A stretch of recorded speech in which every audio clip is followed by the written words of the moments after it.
the daily Q&A with JerDog and Katrina Brown. I'm JerDog. She's Katrina Brown. This is our first ever, our inaugural launch episode of the daily Q&A podcast with JerDog and Katrina from the He Said, She Said comedy show, where we deliver an encore presentation after each doing an hour's worth of stand-up. Then we get back up on stage together and we take questions and comments from the audience and make up material on the fly. And it almost always has something to do with sex or drugs or relationships or... You know, I'm amazed that we've never had anybody send up anything rude. Like, we've opened ourselves up to a lot, and nobody's ever sent up anything except what we've asked for, because they've had such a good time, they just play along. They do. It's never been rude, but they've definitely gotten raunchy a time or two. Yeah. Oh, yeah. Raunchy's fine. I mean rude, like insulting towards the show. No one's ever had a bad comment to send up. You know what I mean? Yeah, right. No, like, heckles on the comment card like, you guys suck. Right. Nothing like that ever. No, that is cool. You know, but we blow them away every time. We blow the doors off. I think we've only had, like, one kind of dud of the show in Woodstock. Yeah. The show I can't live down. That's what happens when you bring the wrong pants. Yeah, you were wearing your husband's pants that night. No, I couldn't get into my husband's pants. Right. You know, and it's funny because he's a big guy, but men decide their waist is under their belly, not around their belly.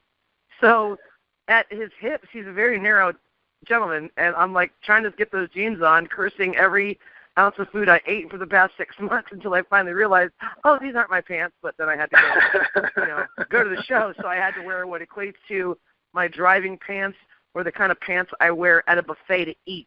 You know, not exactly something classy that you want to wear on stage. So I wasn't in my full Katrina comedian costume, diva'd up status. So I think that fucked me up when I got on stage. Yeah, I totally understand. You know, you got to be comfortable, and when you're not, it can get you out of your timing and your delivery and everything else. It can fuck you up a little bit. And it might have been performing on top of a plywood board on top of a pool table that might have been a little. It was different. Uncomfortable as well. Yeah. Sure. At least at a step stool, I didn't have to do a running leap. So each day we'll do a question, and we'll come back tomorrow and do another one. But here's question number one that I just randomly pulled out of the stack that we've accumulated from the last year and a half at shows. Okay. Question number one, today's question is, why do women shave their legs every day when dating, but only once a month after we married them? That's from Puzzled Man. P.S. Not to mention other areas. Well, and I can't speak for all women. This is where I know sometimes I'm the exception to a lot of the assumptions, because I shaved my legs when I didn't have a man to cuddle up next to, because I like my legs and other areas shaved. I don't do it for a man. I do it for myself. So I don't know why women would stop shaving once they're coupled and, you know, chained to somebody, but maybe because they were doing it, you know, I don't know. Maybe it's the same reason why prior to marriage or heavy dating, men don't fart or forget one day to wear deodorant and show a woman what he really smells like or whatever. I don't know. I mean, I think there's certain levels of air that we all keep until we let our guard down. I've just never maintained any type of falseness. You know what I mean? If I shave, I shave. I don't shave for somebody. I shave because I want to shave. You know, I've been shaving other areas long before they were trendy because I didn't like how hair felt. You know what I mean? It had nothing to do with who was looking. You know, there were no inspectors. It was for me because I don't like hair. So that's... For you, it had nothing to do with advertising while dating, but for some women it does.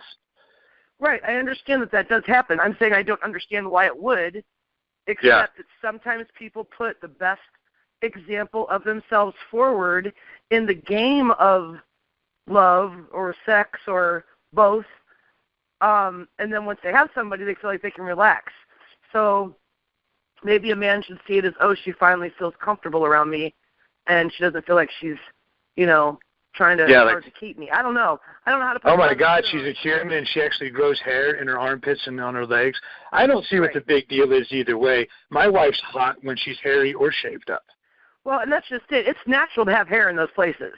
So, and you look at someone's life, if they're a busy person, if we're looking at a situation where it's a woman that has a job that she works at full-time, or she's a full-time mom, or she's a full-time job and she's a full-time mom, sometimes I know my showers are get in, we call them the slap the steak off showers, where you literally are going in, and I'll tell the boys, like when we're pressed for time, wash your hair, your face, your pits, and your place, and get the hell out, because we got to hurry. And in those moments, I might not have time to shave that day. You know what I mean? So I get that too. Look at it realistically in the same sense as, like I tell women who bitch that they don't get expensive gifts on birthdays or anniversaries. It's like, if you're living a ramen noodle life, you can't expect every kiss to begin with K. You have to look at the life you're living and be realistic and set your standards to your reality and stop the fantasy. It only goes so far. I personally think the reality is better than the fantasy, but that's just me. Well, and I think that, going shaved sometimes and going hairy sometimes is just a good way to add variety into a relationship that's going to be forever. Yeah. Times, like if I have the flu or when I've had surgery or after I had the kids, if I got like too hairy, I was the one grossed out. I have never, and I'm coming up on our 18-year wedding anniversary, had a moment where Pat's like, no, you're hairy, I don't want to touch you. He literally doesn't give a shit. Yeah. So, there's that. Well, there you have it.